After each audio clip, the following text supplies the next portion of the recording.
Namaste. This is Maya Tiwari. We say a prayer for healing during this critical time of the pandemic of coronavirus. Om Trambakaya Jamahe Sugandhim Pushti Vardhanam Urvarukamiva Bandhanan Mrityor Mokshya Ma Amrita Ata Trambakaya Jamahe Sugandhim Pushti Vardhanam Urvarukamiva Bandhanan Mrityor Mokshya Ma Amrita Ata. May we be released from the tethers of fears and alarm and pain, so that we can recast our attention to the good of our own health and our family, community, and the world at large. In particular, this first session would be about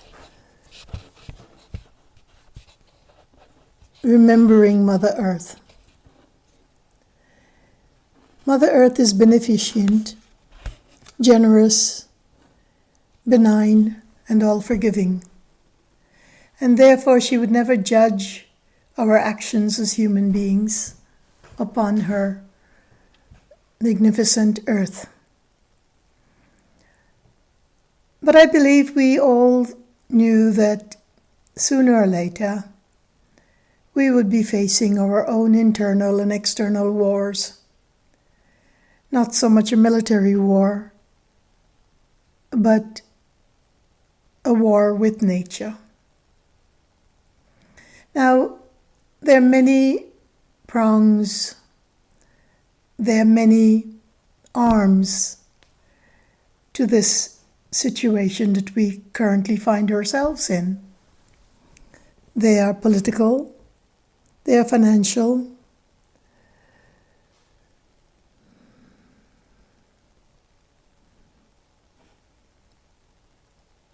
but besides all of the various arms, we need concern ourselves with one only.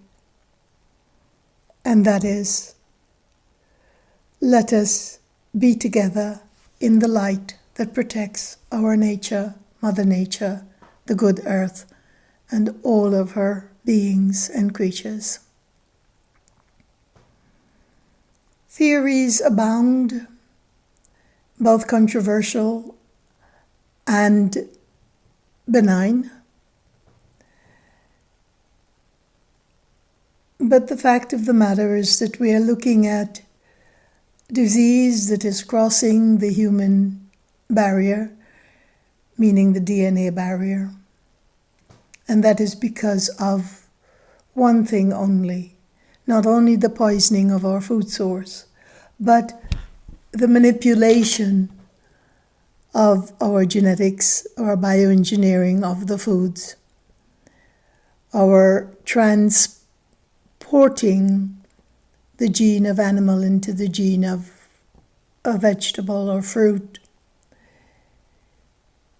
And we don't have enough knowledge to know that that will create and will continue to create greater havoc, which we could never trace scientifically to its cure or to its remedy, because we have entered a sphere of the unpredictable. The Vedas tell us Annam Aushadam Asti, food is medicine. It also tells us that Annam, food, is that which grows on the earth.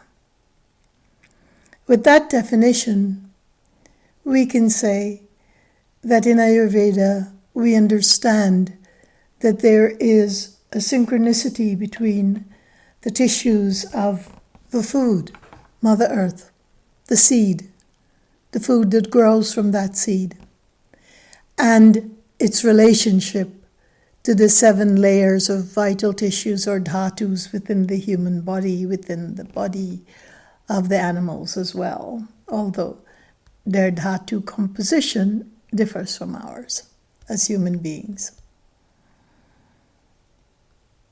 There is a language in the universe which I call cosmic memory and have been writing about for 3 decades now, wherein when the food is protected, when Mother Nature's earth is protected, when the seed is protected, when the fruits that come from that seed are protected and not distorted through bioengineering or chemical intrusions,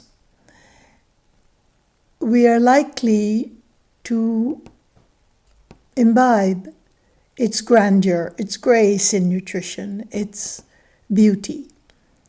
It knows exactly the language of our tissue, and as we ingest it, it begins to feed the tissue one layer after the other, until at the very end process, the 7th dhatu or tissue layer, we have not only fed, nourished, and nurtured each tissue memory in the body, which takes care of the entire body, and in fact, collectively the entire planet. It then gives us something called ojas, that glow of health, that aura, that light. Again, a light. Through the transformation of this tissue memory, we are able to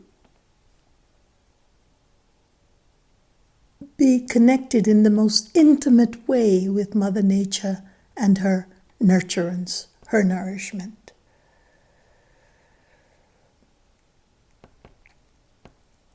The coronavirus, I believe, have transmuted from animal to human, from the animal genome to the human genome. And that could only happen when we have transgressed the genetics of our own human DNA. I'm not a scientist, but the Vedic seers, my tutors and inspiration and ancestral background, inform us that we can't transgress nature in this way, because then there will be a transmutation of our own biochemistry, which would become entirely chaotic, unpredictable, never to be cured. If the coronavirus is a transmutation of the human versus animal genome, then we are looking at the beginning of a pandemic that crosses and transmutes human memory, our incredible memory.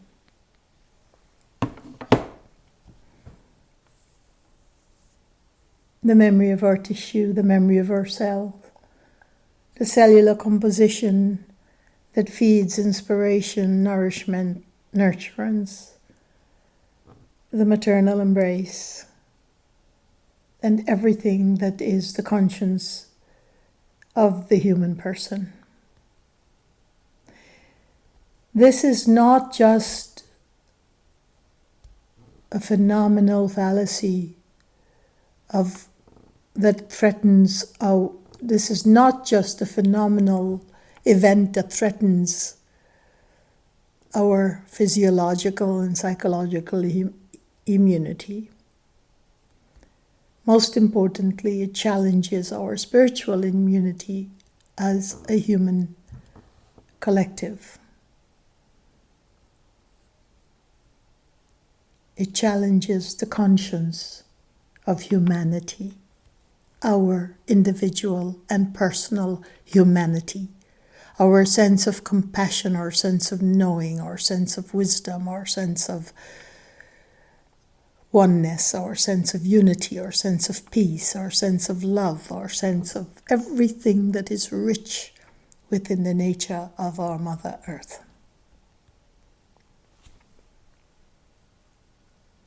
We must take care of ourselves, and we must put into effect that retreat for ourselves and our family that keep our community from this contagion.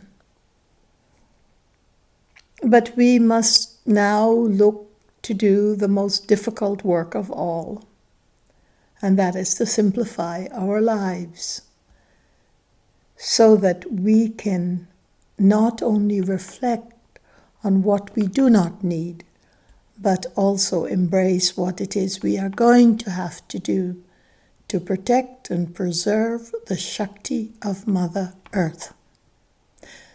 This cannot be a secondary message of COVID-19. It must be the primary message. Our fears will come along like all human fears, and we will transcend them some days and not on other days.